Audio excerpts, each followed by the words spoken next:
आज आपको live cities पर बताने जा रहे हैं बिहार के टॉप 5 दलित नेताओं के बारे में, जिनकी पहुंच उनके समाज में खूब है और लोग उन्हें मानते भी हैं। राजनीति में पकड़ भी इनकी जबरदस्त है। बात नंबर 5 की करते हैं। बीजेपी के नेता हैं डॉक्टर संजय पासवान। अपने बेबाक बयानों से लेकर अपनी गतिविधियों तक के लिए हमेशा सुर्खियों में रहने वाले बीजेपी नेता संजय पासवान हमारी लिस्ट में 5वें नंबर पर हैं। कभी गले में सांप धारण करके तो कभी एनडीए नेताओं पर हमला करके तो कभी दलित नेताओं पर ही निशाना साध कर हमेशा चर्चा में रहते हैं। 2021 के दिसंबर माह में संजय पासवान ने अपनी बिटिया अदिति नारायण की शादी की। यह शादी पटना में हुई। जेएनयू की रिसर्चर रही अदिति नारायण की शादी इस मायने में सबसे अलग थी कि इसमें शामिल पुरोहित महिलाएं थी। मुंबई से 2 महिला पुरोहित शादी कराने पटना पहुंची थी। महिला पुरोहित होने की वजह से संजय पासवान की बेटी की शादी सियासी गलियारे से लेकर आम आवाम में काफी चर्चित रही। संजय पासवान उस समय भी चर्चा में आ गए थे जब गले में गेहूं सांप धारण कर अपना फोटो सोशल मीडिया पर पोस्ट कर दिया था। इसे लेकर ये काफी ट्रोल भी हुए थे। प्रधानमंत्री अटल बिहारी वाजपेयी के कार्यकाल में ये नवादा लोकसभा सीट से चुनाव जीते। केंद्रीय कैबिनेट में भी इन्हें जगह मिली। तब संजय पासवान केंद्र में मानव संसाधन राज्य मंत्री बनाए गए। भले ही संजय पासवान दलित समाज से आते हैं, लेकिन उन्होंने दलित होने का कभी ना तो रौब जमाया और ना ही पार्टी के अंदर इसका फायदा उठाया। इन्होंने 10 साल पहले घोषणा कर दी थी कि मैं विधानसभा या लोकसभा का चुनाव अनुसूचित जातियों के लिए सुरक्षित सीट से नहीं लड़ूंगा। बीच में कई चुनाव हुए, लेकिन ये अपनी बात पर कायम रहे। इसी तर्क के आधार पर इन्होंने विधान परिषद की अनुसूचित जाति जनजाति समिति के सभापति पद से भी इस्तीफा दे दिया, क्योंकि इन्हें अनुसूचित जाति के होने के कारण यह पद दिया गया था, जो कि इन्हें अच्छा नहीं लगा। तब इन्होंने कहा था कि जाति और लिंग के आधार पर समितियों का सभापति बनना गलत है। ये अपनी बेबाक टिप्पणी के लिए भी जाने जाते हैं। ये विरोधी तो विरोधी, अपनों पर भी निशाना साधने से चूकते नहीं। इनके निशाने पर कभी कभी तो मुख्यमंत्री नीतीश कुमार भी आ जाते हैं। यहाँ तक कि ये ना तो जीतन राम मांझी को बख्शते हैं और ना ही चिराग पासवान को छोड़ते हैं। तभी तो इन्होंने चिराग को सीधे सीधे सुना दिया था कि किसी का बेटा होने के नाते किसी को कोई पद मिल जाए तो वह रामविलास पासवान की हैसियत हासिल नहीं कर सकता है। इस लिस्ट में 4थे नंबर पर नाम है श्याम रजक का। दलितों में प्रभाव वाले नेता माने जाते हैं। पॉलिटिक्स में इन्हें आरजेडी सुप्रीमो लालू यादव और सीएम नीतीश कुमार दोनों का साथ मिला। दोनों की कैबिनेट में इन्हें जगह मिली। 2020 के चुनाव से पहले जेडीयू में ये अलग थलग पड़ गए। तब ये अपनी पुरानी सियासी धारा में लौट आए, फिर से आरजेडी में शामिल हो गए। अब ये लालू यादव के छोटे बेटे तेजस्वी यादव की सियासत को आगे बढ़ाने में मदद कर रहे हैं। 22 जुलाई 1954 को जन्मे श्याम रजक का लंबा राजनीतिक सफर है। छात्र राजनीति से श्याम रजक ने अपना सियासी सफर शुरू किया था। 1974 में हुए जेपी आंदोलन में भी श्याम रजक ने भाग लिया था।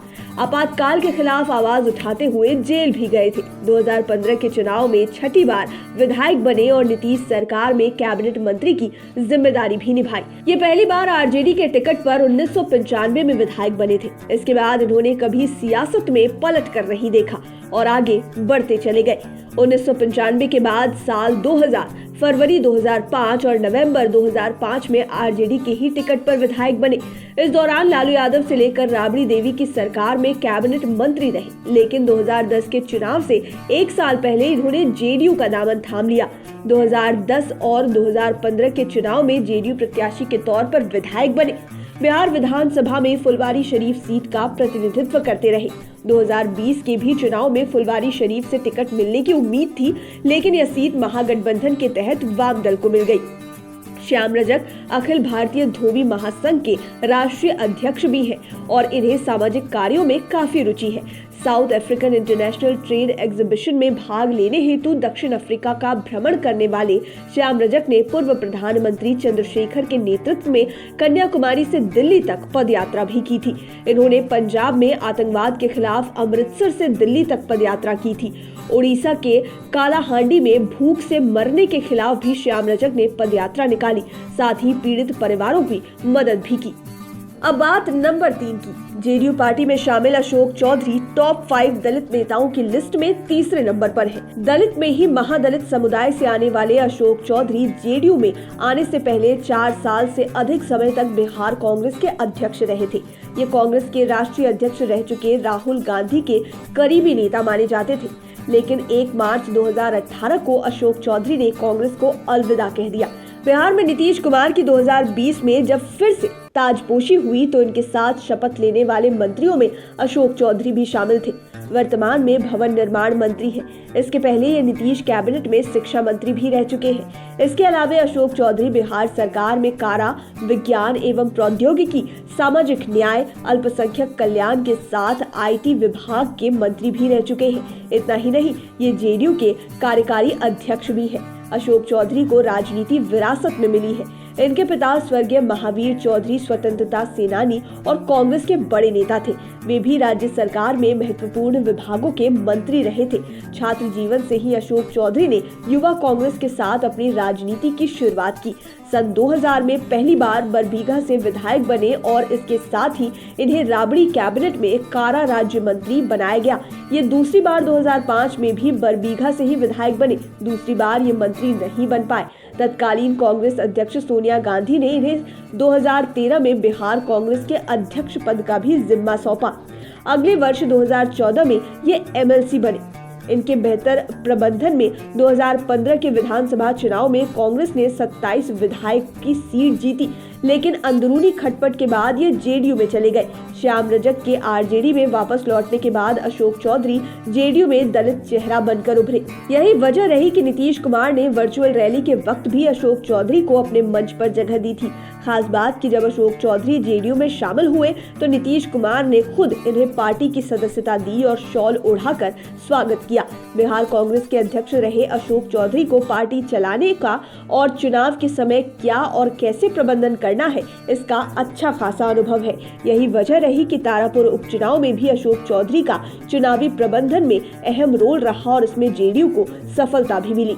अब चर्चा करते हैं इस लिस्ट में नंबर 2 की। दलित नेताओं में जीतन राम मांझी काफी प्रभावी चेहरा है। ये इस लिस्ट में दूसरे स्थान पर है। बिहार के सीएम रह चुके जीतन राम मांझी वर्तमान में अपनी पार्टी हम के राष्ट्रीय अध्यक्ष हैं और इनके कई रिश्तेदार विधायक हैं। इनके बेटे संतोष सुमन नीतीश कैबिनेट के मंत्री हैं। दलित चेहरों में ये इतने प्रभावशाली हैं कि एनडीए में रहते हुए भी बीजेपी को धमकी देने से नहीं हिचकिचाते। जीतन राम मांझी बेहद गरीब परिवार से आते हैं। गया के खिजरसराय प्रखंड के महकार गांव में जन्म लेने वाले जीतन राम मांझी ने अपनी प्रारंभिक पढ़ाई की, फिर ग्रेजुएशन की डिग्री ली। इसके बाद उन्होंने टेलीफोन विभाग में नौकरी ज्वाइन कर ली। 1 दशक तक नौकरी करने के बाद जब छोटा भाई पुलिस अधिकारी बना, तब जीतन राम मांझी ने नौकरी छोड़ दी और पॉलिटिक्स में एंट्री करते हुए सीधे फतेहपुर विधानसभा चुनाव में कूद गए। पहली बार में चुनाव जीते और मंत्री भी बन गए। ये फतेहपुर के अलावे बाराचट्टी, बोधगया, मखदुमपुर और इमामगंज से भी चुनाव जीत चुके हैं। 2020 में अंतिम बार इमामगंज से ही चुनाव लड़े और लगभग 15,000 वोटों से आरजेडी के उदय नारायण चौधरी को हरा दिया। कांग्रेस से राजनीतिक पारी की शुरुआत करने वाले जीतन राम मांझी ने वक्त की नजाकत को भांपते हुए इस पार्टी से उस पार्टी और उस पार्टी से इस पार्टी का सफर जारी रखा और इसका इन्हें फायदा भी मिलता रहा। ये 1990 के दशक में जनता दल में शामिल हुए और फिर आरजेडी में चले गए। 2005 में नीतीश कुमार की सरकार बनने पर ये जेडीयू में आए, मंत्री भी बनते चले गए। 2014 में तो इनकी किस्मत ने गजब की करवट ली। नीतीश कुमार के विश्वासी होने के चलते सन 2014 में इन्हें बिहार के मुख्यमंत्री की कुर्सी मिल गई। लेकिन अपने विवादित बोल से हमेशा सुर्खियों में रहने वाले मांझी ने कुछ ऐसे बयान दे दिए और फैसले भी ले लिए जिसकी नीतीश कुमार ने कतई उम्मीद नहीं की थी। इससे नीतीश कुमार ने इन्हें सीएम की कुर्सी से हटा दिया। फिर मांझी ने 2015 में हिंदुस्तानी आवाम मोर्चा यानी कि हम पार्टी का गठन किया। हालांकि 2015 में इन्हें सफलता नहीं मिली। इसके बाद ये फिर से एनडीए में आ गए। एनडीए के बैनर तले 2020 के विधानसभा चुनाव में मांझी की पार्टी को 7 में से 4 सीटें आई। जीतन राम मांझी बिहार के उन गिने चुने नेताओं में से हैं जिन्होंने बिंदेश्वरी दुबे, सत्येंद्र नारायण सिन्हा, जगन्नाथ मिश्र, लालू यादव, राबड़ी देवी और नीतीश कुमार की सरकार में मंत्री के तौर पर पदभार संभाला। इतने लंबे राजनीतिक अनुभव के बाद भी मांझी अभी तक एक बार भी सांसद नहीं बने हैं। साथ ही अपने विवादित बयान के कारण हमेशा सुर्खियों में भी आ जाते हैं। ऐसे ही बयान में 2021 के दिसंबर माह में ब्राह्मण समाज को इन्होंने गाली दे दी। बाद में इन्हें डैमेज कंट्रोल के लिए काफी मेहनत करनी पड़ी। अब चर्चा करते हैं दलित नेताओं में नंबर 1 की। दलितों के बीच चिराग पासवान सबसे पॉपुलर चेहरे हैं। सियासी पंडित भी मानते हैं कि दलित समाज का चिराग पासवान पर ज्यादा भरोसा है। इस लिस्ट में जमुई के सांसद चिराग पासवान पहले नंबर पर है। इनके पिता रामविलास पासवान की समृद्ध विरासत है। पिता का सानिध्य इन्हें बचपन से मिलता रहा। रामविलास पासवान केंद्र में कई दफे मंत्री रहे थे। कहा जा सकता है कि जब से रामविलास पासवान की पॉलिटिक्स में एंट्री हुई, हर सरकार में वे मंत्री बने। 2020 में रामविलास पासवान का निधन हो गया। इसके बाद से पार्टी से लेकर समाज तक को संभालने की जिम्मेदारी चिराग पासवान पर आ गई। पारिवारिक विवादों की वजह से रामविलास पासवान की बनाई पार्टी लोजपा चाचा भतीजे के बीच में टूट गई।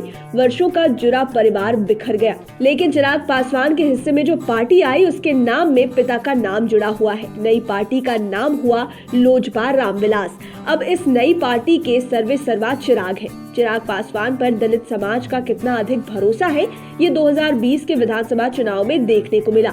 इनकी वजह से जेडीयू सूबे में तीसरे नंबर पर आ गई। दरअसल 2020 के चुनाव में एनडीए से लोजपा बाहर आ गई थी। उस समय पार्टी का बंटवारा नहीं हुआ था। ऐसे में लोजपा ने बिहार में जेडीयू उम्मीदवारों के पैरेलल अपना उम्मीदवार उतार दिया। इसका खामियाजा नीतीश कुमार की पार्टी को भुगतना पड़ा। इसे नीतीश कुमार भी कई बार स्वीकार कर चुके हैं। पॉलिटिक्स में आने से पहले चिराग पासवान बॉलीवुड में भी अपनी किस्मत आजमाने मुंबई गए हुए थे। छोटे बैनर की एक फिल्म भी इन्होंने की थी। फिल्म में सफलता नहीं मिली तो फिर चिराग राजनीति में आ गए। 2014 में चिराग पासवान के ही कहने पर रामविलास पासवान ने बीजेपी से गठबंधन कर एनडीए में शामिल होने का फैसला लिया था। रामविलास पासवान को मौसम वैज्ञानिक भी कहा जाता था। चिराग की बातों में रामविलास पासवान को विश्वास की एक झलक दिखी। इसका फायदा मिला। एनडीए के बैनर तले पिता रामविलास पासवान और चिराग पासवान एक साथ लोकसभा पहुंचे। पिता मंत्री बने। 2019 में पिता की तबीयत बिगड़ी, तब इनकी जगह चाचा पशुपति कुमार पारस ने चुनाव लड़ा, जबकि चिराग खुद दोबारा जमुई से खड़े हुए। इस बार चिराग चाचा के साथ सदन पहुंचे, लेकिन 2020 के बिहार चुनाव ने एनडीए के साथ ही परिवार में भी कड़वाहट ला दी। रामविलास पासवान के निधन के बाद चाचा पशुपति कुमार पारस और चिराग पासवान के बीच दुश्मनी आर पार वाली हो गई। पार्टी एनडीए से बाहर हो गई, लोजपा टूट गई, परिवार बिखर गया। लेकिन बिहार में 2020 में 2 सीटों पर हुए उपचुनाव में चिराग की पार्टी तीसरे स्थान पर रही। कांग्रेस उससे काफी पीछे रह गई थी। उम्मीद है ये वीडियो आपको पसंद आया होगा। इसी तरह के और वीडियोस के लिए आप हमारे चैनल लाइव सिटीज को सब्सक्राइब करें, साथ ही फेसबुक पेज को भी लाइक करें। धन्यवाद।